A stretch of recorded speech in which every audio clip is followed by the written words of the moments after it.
margins. Gil, I got to interrupt you because we are ready with those results. Christina Partsinevelos, please give us those NVIDIA numbers. That's a beat on the top and bottom line. EPS $1.05. That's adjusted. That's higher than what the street anticipated on revenues of $46.7 billion. That is an increase of 56% year over year. In regards to the data center revenue for the quarter, that's coming in at $41.1 billion, slightly less than what the street anticipated at $41.34 billion. Non-GAAP gross margins, 72.7%, slightly higher. There is a line in the report saying, quote, there were no H20 sales to China-based customers in the second quarter. NVIDIA, though, benefited from a $180 million release of previously reserved H20 inventory from approximately $650 million in unrestricted H20 sales. So they did benefit from $180 million, but overall, the key takeaway there is there were no H20 sales. I'll come back with the guidance in just a moment. You can see shares dropping 4% on this news. All right, Christina, thank you. And we will look for that guidance as well. Gil, they're beats, but they're modest beats. And I guess we can possibly expect that on the guide as well, given how careful NVIDIA has tended to be about this stuff. What do you make of it? Yeah, again, the last quarter, they didn't have any China, so that's to be expected. What's far more important is the guidance, and again, how much of the guidance relates to China.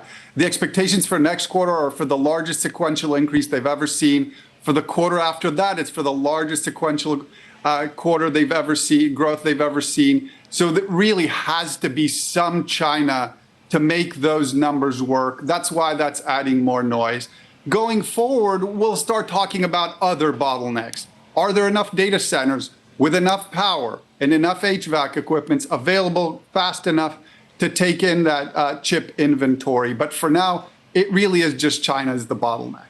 Brenda Vingello, do you buy NVIDIA on dips here, even here in overtime, or is your cost basis so low? Hold on, we got the guidance, I believe. Christina Partsinevelos, come back. Yeah, and this is why you're seeing the stock drop. $54 billion. The company also saying that they are not. It does not include any sales to China. So they are not accounting for China sales for their Q3 guide. Keep in mind that the whisper number buy side was anticipating more of a $55 billion number, possibly. So just the fact that they're saying no China sales within that guidance could be why we're seeing a negative reaction. For the Q3 non-GAAP gross margins coming in at 73.5%, higher than the street anticipated. They're also announcing the board approved a $60 billion share repurchase or buyback program, no change to the dividend. So that's what we're seeing, and I will come back with CFO commentary in moments. Pat Moorhead, anything in this report so far that you see that shifts your opinion on NVIDIA's position in the market at all, either way? What we know so far, the short answer is no. And I do appreciate the comments that Gil had about China. This is day to day. And the two camps are clearly DOD and three-letter acronym agencies versus commerce and Trump.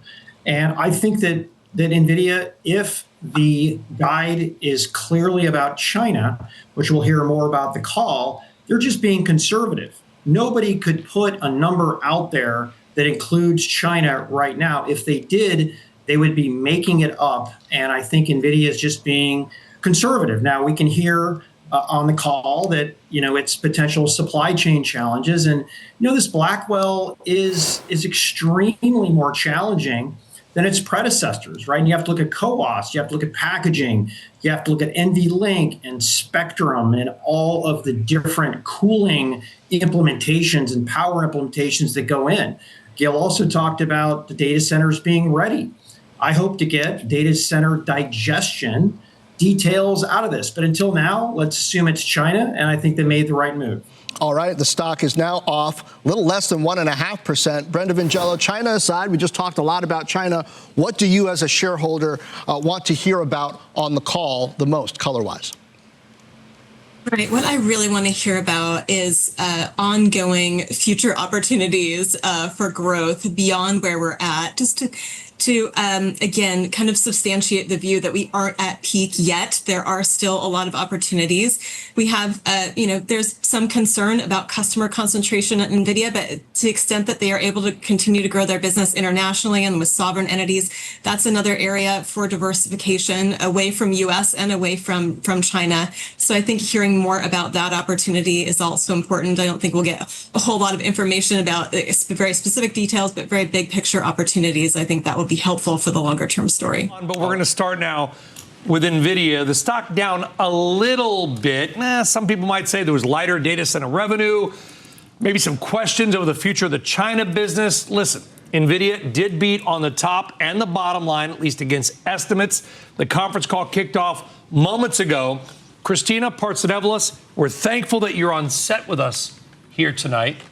Here's the thing about NVIDIA. It doesn't matter if they beat on this or they beat on that, because the estimates, the whisper numbers, are so high that it can't just be like a little beat. They need a big beat on NVIDIA. We didn't get that. Yeah, so the whisper number represents institutional buyers, and that was at $55 billion. And what we saw was $54 billion for the guide. The other interesting thing, too, is that the company said that they did not include any H20 China chip sales for that guide, very similar to what AMD did. So they're just being conservative right now. Why, put a number to something they are still unaware if they're going to get licenses, and especially when the next iteration, this Blackwell chip for China, is coming out and most likely will get approval. So why wait on that? You also have the gross margins coming in at 73.5, higher than anticipated. That is some strength, showing that the company is inching closer and closer back to that mid-70s level they promised at 75%. The CFO did point out, too, that Blackwell demand was led by cloud service providers. They contributed 50% of data center revenue, to your point, which technically missed estimates for the second quarter in a row, but ever so slightly. So that could be playing a role. But were we expecting some China news in this quarter? In the guide, there's Mizuho, Morgan Stanley. A few of them were saying that the $55 billion number should have included something to do with China, and that's not the case. Right, and that's likely to come out on the call. It's going to change. Yeah, so we talk about that data center, right? We know who they are, the big hyperscalers, that sort of thing. And so do you think, as Sully just said, were the expectations getting that high based on what we just heard from all those companies with their CapEx? Like they probably came in and got a little bit more muted. Like I'm trying to make the case that maybe they weren't as high as some might expect. I know that not much of a miss. You know what I mean? It's what do you mean in they're line. not as high? The expectations heading into the print, and if with a run up in the stock outperforming the S&P. What I'm saying is the stock's only down 2.5%. If they were really high, the stock would be down 10% right now. That's all I'm saying.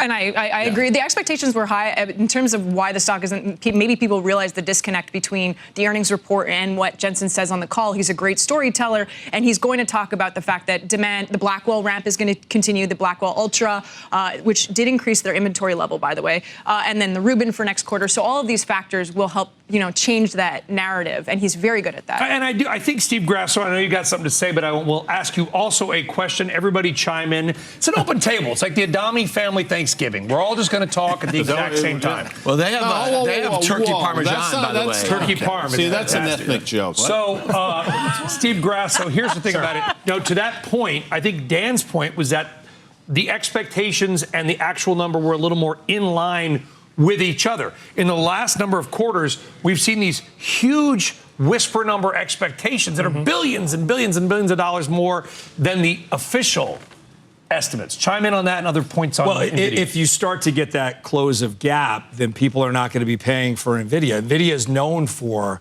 that huge gap where people set a target and they wound up hitting it. What I'll ask Christina is, does the story feel like China is being substituted for sovereign at this point? No, I don't think that would be the expectation, but NVIDIA hasn't been talking up sovereign as much as you would hope, because why? There's no number to actually put to sovereign, right? You have the promise to spend, on 500 million or something chips from just certain sovereign countries, but overall, I feel like we don't have an actual number to offset the weakness in China. And then also, they're going to have to speak to that 15% tax on China revenue, too. Like, how are they going to mitigate? They were able to recoup that write-down of $5 billion, or mitigate it at least to maybe 3.9 billion. Well, the rumor is they're also going to increase the prices to offset that, and that's going to upset China even more. If they're, so China's paying for that tax. And before Guy Adami jumps in, I think what you're calling it a tax. Some people might call it something, and it's okay. I saw the face. Can I call it a tax? 15%. Don't call it a comeback, right? Yeah.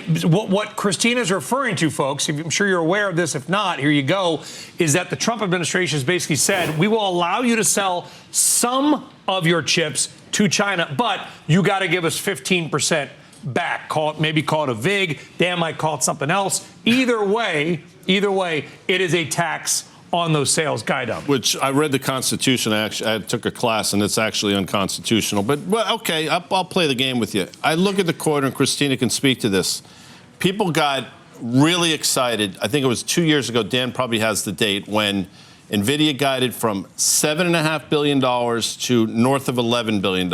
I can do that percentage. It was like a 50% beat in terms of revenue guide. People were people were so excited they were tripping over themselves to buy the stock. The numbers have grown without question. I mean, we're 5x what that was, but the percentage beats are getting smaller. 56% year over year. So when do you think the market starts to care? And I'm not looking to put you on the spot. No. Like, when do you think the market starts to look at this and say, we've rewarded them for the absolute numbers, now we're going to penalize them for the deceleration in revenue growth? Well, then the market would have already penalized them because it's been just decelerating for quite some time. Exactly. So, what's that threshold? Moses on the desk. At what point? Okay, I'll pose it to Danny. 2 years ago, when this whole thing kind of started, if you had said that these would be the numbers and the margins would hold here, you would think that was pretty bullish here. I'm probably the last guy that should be talking about tech, but this is really interesting to me. So they're on an off-reporting quarter, right? Their quarter ended the first month of the third quarter for many of the other companies in the space. It's always interesting to listen to what they say about the current momentum, because that's a clue into what the order rates look like the last 30 days. So I'd be curious if they've mentioned that, or will they mention that on the call? It started at 5:01, and I'm. Oh, well, they mentioned it. Yeah, they mentioned it on the call. Yeah, I'm going to go back and read the transcription and listen, but I would assume that they're going to speak to demand for the hyperscalers. They're also going to mention neo clouds like CoreWeave. CoreWeave, an example. They said, find out. Well, then you're kicking me off set, and I'll enjoy spending time with you. Christina Parson late for this. Oh, I'm hearing that I need to go.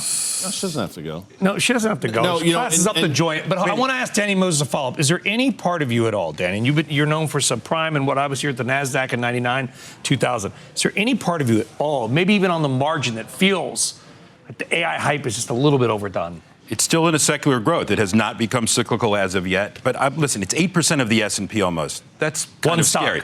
We've never had that. But it's way more than that when you think about it. All the ETFs that it's in. It's 670 ETFs. There you go. That's why we have a good team here. But I'm concerned about the concentration. But I will tell you, the secular growth still looks like it's there. So I would not short it, Brian.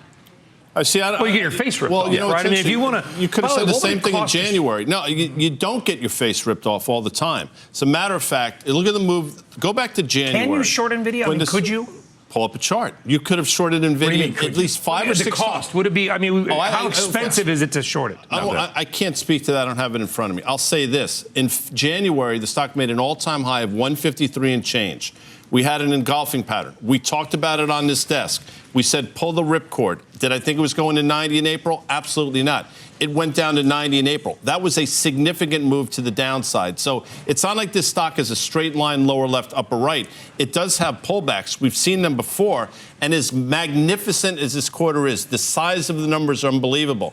The magnitudes of the beat are getting smaller. They're already being rewarded for it in terms of price to sales. So that's in the stock already. So you better hope margins hold in there. You better hope what they're saying comes to fruition, because when it decelerates, that's really the time that things get All right, let's bring in somebody that follows NVIDIA for a living. That is Chris Rollins, Senior Analyst at Susquehanna Financial Group. Chris, we appreciate you joining us. You've been listening to what we've had to say. You've had some time to kind of chew on the numbers. What's your take on the quarter and whatever else you've read or heard? Yeah, I think there's probably a knee-jerk overreaction. These numbers were just fine. The quarter was perhaps a little light, but the guide was absolutely fine. Also, Colette, the CFO, has already been speaking to the China opportunity. They now, once they do get official requirements around China and what they can ship, They expect to do another 2 to 5 billion in H20 revenue to China. So put that on top of the Q3 revenue guide, which was just fine. These revenue numbers, and I want to really highlight this for the audience so that everybody around the table knows this. Annual revenue for NVIDIA was about $17 billion 4 years ago. About 4 years ago, I'm looking at Capital IQ, about $17 billion. It's now estimated to be what, $150 billion, Chris? Yeah, going higher to 200 billion total. So 17 billion to 200 billion in 4 or 5 years. I don't know if we've ever seen that. NVIDIA's added $1 trillion with a T in market cap this year. That's 10 Starbucks or 5 Qualcomms worth of value for one company in 8 months. How long can that trend, that growth rate, continue? Well, it will slow, but the ChatGPT moment in 2022 changed everything. And the value has accrued to NVIDIA, who is powering everything, at least 80% of everything AI right now. And so that will slow, but 250 billion is a reasonable expectation for next year. And we'll be working on 300 billion, we think, in the years after. All right, welcome back. We are getting updates from NVIDIA's conference call. Christina, I know you've been listening in. What are some of the highlights? The first one goes to Steve Grasso's question, and it was about sovereign AI. He did put a number on the call management saying that they are seeing $20 billion in sovereign AI revenue this year, which is double that of just last year. Jensen Huang is currently speaking about CapEx spending from the 4 large cloud service providers or hyperscalers, whatever you want to call them. He was saying that that has doubled. Their spending has doubled just in the last 2 years. He's saying the number is now $600 billion per year. He is predicting that in 5 years' time, that opportunity will grow to $3 to $4 trillion for NVIDIA. Why is that? He is saying that, yes, the cloud service providers are spending, but there's tons of other enterprises around the globe that are spending on NVIDIA products to build on their locations on-prem. And so that is why he's saying there's still a lot more opportunity. Again, driving that bull narrative that demand is not slowing down anytime soon. So when NVIDIA actually reported at the close, it's kind of an anticlimax. The company reported a healthy top and bottom line beat with robust guidance for the current quarter. That's excluding any new Chinese business now that they can sell decent chips there. But NVIDIA's all-important data center sales came in a tiny bit light, surprising, and frankly, fitting the negative wrap that we've been hearing. So the stock got dinged in after hours trading. I think that's mostly because it was up 35% for the year going into the quarter, and expectations were indeed sky high. But that's the charitable explanation. The damning one, things are slowing, and perhaps the $4.4 trillion emperor has, fewer clothes than we thought. All in all, though, in reality, it's a good quarter. It just wasn't decisive enough to settle the biggest conundrum of AI, which is the sense that perhaps companies aren't getting the return, the bang for the buck that they should when they're buying NVIDIA stuff. Mind you, I am not talking about China. That also remains a quandary for the company. I am talking about the giant spend that has boosted NVIDIA's market capitalization to the biggest in land, $4.4 trillion, and maybe that so-called peak. So tonight I want to explain why even after this poorly received NVIDIA quarter, I think AI is worth every penny. Even as many seem to believe that it's nothing more than a parlor game brought to you by some high-tech hucksters who've buffaloed the entire world. First, in the wake of these NVIDIA numbers, let me just give you the negative briefs. You know what I'm talking about? Which is often expressed by younger people as reminiscent of the dot-com bubble. Something that occurred, by the way, while they were in their Dr. Dentons, or maybe their Huggies, if not their respective mother's wombs, or even the proverbial twinkle in the eye. In the late 90s, we discovered that we could plug our computers into phone lines. They would make this really funny noise and then bring you something called a website. Some people really got it. As someone who could actually arguably be described as an internet pioneer, I actually suggested to the Wall Street Journal that they could post the whole thing online. They laughed me out of the room. So I decided to do it myself. It was called TheStreet.com. No one really knew what the heck they were doing back then. People were just throwing nearly as much money, at least in $1990, as they're throwing in now, okay? I got money from a bunch of venture capitalists. We worked for a couple of years, put about $75 million to work, and voila, the stock opened at an insane $1 billion valuation. Now, that was a bubble, especially because we went to $2 not that long after. 330 companies went through the same process as we did at the street. At least we stayed alive. Those didn't. Most of them ultimately went under. Very few came through the other side, like Amazon. But people remember the losses. The worst losses came from the fiber optic companies that laid the track that powered the internet. Okay, get that. Because that's the latter-day NVIDIA. The second worst came from the search engines. The third came from the phone companies. A huge number went bust. What didn't go bust? Okay, Amazon, Cisco, Google, fortunately hadn't come public yet, so it didn't get to go bust. They joined the previous winners of the PC revolution, Intel, Microsoft, and Apple. The others never saw the field. The losses were staggering. But those winners, they were amazing. They were run by the smartest people who took advantage of everything you could ever take advantage of, and they made their shareholders fortunes. As they grew, we heard at every turn that they were just parts of the bubble, and then when the bubble burst, it would just be a matter of time before they would burst too. A matter of time, a matter of time, a matter of time. Well, the time mattered. Nothing happened. Sure, Intel and Cisco didn't soar like the others. Cisco's still very much alive. A mismanaged Intel needed President Trump to get the money to be able to stay a survivor. Right now, I'm hearing that what we call the hyperscalers, the companies spending on fortunes on NVIDIA, the ones that write the checks to NVIDIA, are part of the AI bubble that was just like 2000. Okay, Microsoft's like 2000, Amazon's like 2000, Google's like Oracle, which missed the internet, well, but is all in a data center, Meta, and even Tesla, which wasn't around at the birth of the internet. They are all writing these checks, and it's wrong that they do so, and that's what tonight's quarter showed. I don't know. Did they all go wrong buying accelerated computing and generative AI chips? It's the equivalent of all the companies that participated in the making of the building blocks of the internet. Tonight, people are wondering whether the money being spent on NVIDIA is finally peaking and petering out. Now, I want to stipulate some things. First, the companies I just mentioned, the hyperscalers, are run by the smartest people on earth. Second, they have the better balance sheets than any country in the world. They have incredible revenue growth. Apple is the only one of these heavy hitters that isn't writing huge checks to NVIDIA simply because they don't have an AI strategy. Apple stock, by the way, is the poorest performer of the big tech stocks. Will that change after tonight's numbers? Will Apple turn out to have the last laugh while all the others fall flat on their faces? Is NVIDIA fooling everyone? Is Jensen Huang fooling everyone? Are the valuations all way too big there? Listen. We heard the same thing about the dot-com survivors at the turn of the millennium. We, who liked those stocks, were called clowns. I was considered, yes, a genuine, legendary Wall Street funny man for supporting them. And then I came up with this ridiculous thing called FANG, and people really laughed me out of the building. Thank you, Bob Lang, for helping on that one. He's from the street. You know what's ironic? I often hear from people far younger than I am that we've heard this before, and all these companies are delusional, and so are their CEOs and the buyers of the stocks. These young skeptics tell me that we're looking at the biggest bubble in history, with NVIDIA, the backbone of generative AI, being as overvalued as Cisco was in 2000 when it was worth $550 billion. It's true, Cisco was overvalued at the time. It's now worth a little less than half of that. But here's what I have to say to them. I don't care about the seemingly sky-high market capitalization that these stocks have. I'm simply trying to put a valuation on a company that makes what you need to become one of the serious players in AI. I learned not to question Amazon or Microsoft or Google or Meta or even Tesla, the big customers, a long time ago. They know more than I do. They're run by people much smarter than I am. Much, much smarter. I'm just grateful they let me along for the ride. So feel free to dismiss AI as a bubble. But the bottom line, during the 3 or 4 years of the dot-com bubble, people did make fortunes who had faith. And some, yes, you had to ring the register for. But even when the dot-com bubble burst, there were a handful of fairly obvious winners that eventually came roaring back. You did have to be courageous to buy them.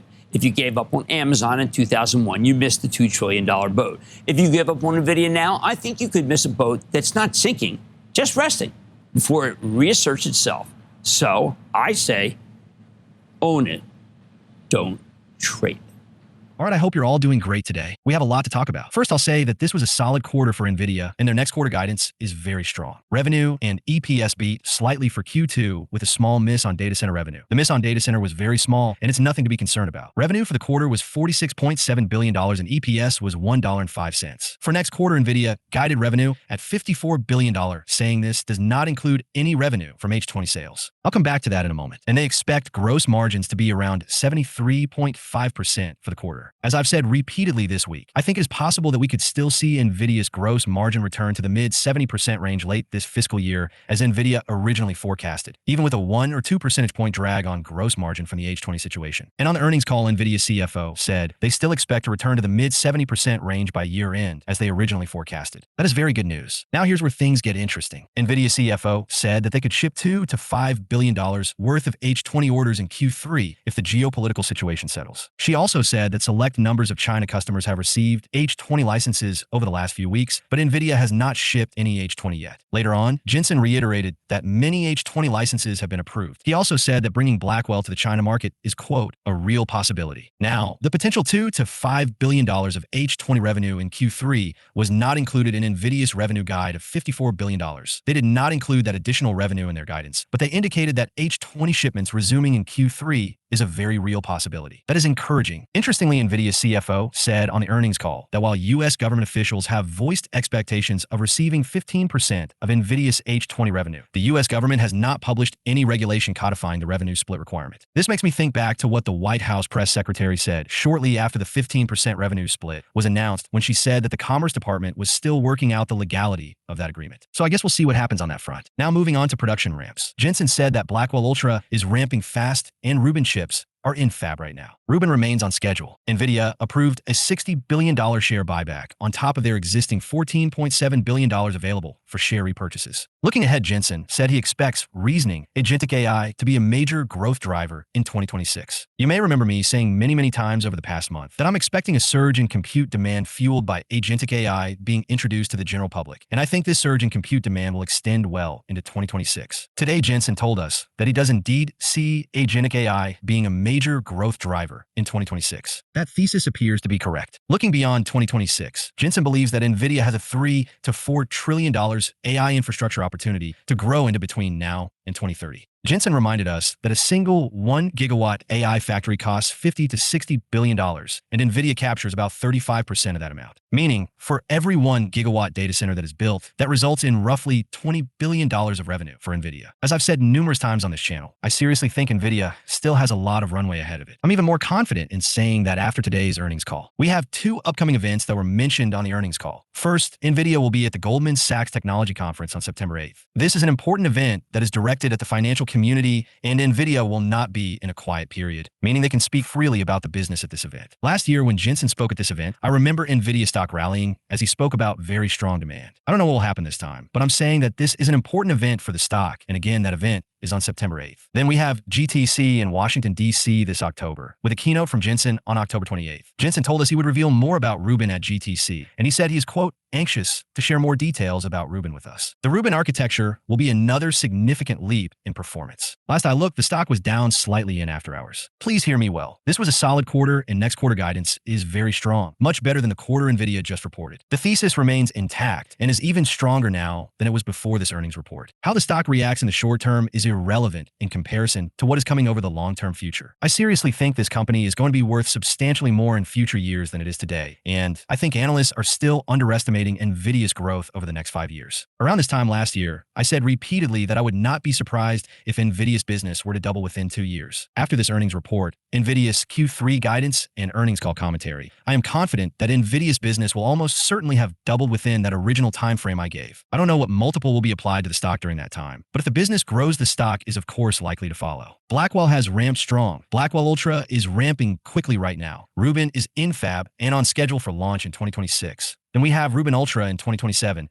and then Feynman after that in 2028. The thesis remains intact. AI demand continues to grow, and subsequently investments in AI infrastructure continue to grow as well. In addition to the hyperscalers, we have sovereign AI, enterprise AI, and many AI native startups that will fuel even greater demand for NVIDIA's products than what we've already seen. And that's not even accounting for other growth opportunities such as AI robotics, automotive, and many more. I think this company is going to be worth substantially more in future years than it is today, and I think analysts are still largely underestimating the long-term growth of NVIDIA. At least that's my view of the situation. Remember to stay calm in this market. Remember to maintain a long-term perspective, and do not make any hasty or irrational decisions. With all of that being said, I hope you all have a great rest of the day, and I'm curious to hear your thoughts about NVIDIA in the comments below. Please leave a like on this video so more people will see it. And while you're down there, please consider subscribing. It's free, and you can always change your mind. Thanks for watching, and hopefully I'll see you in the next video.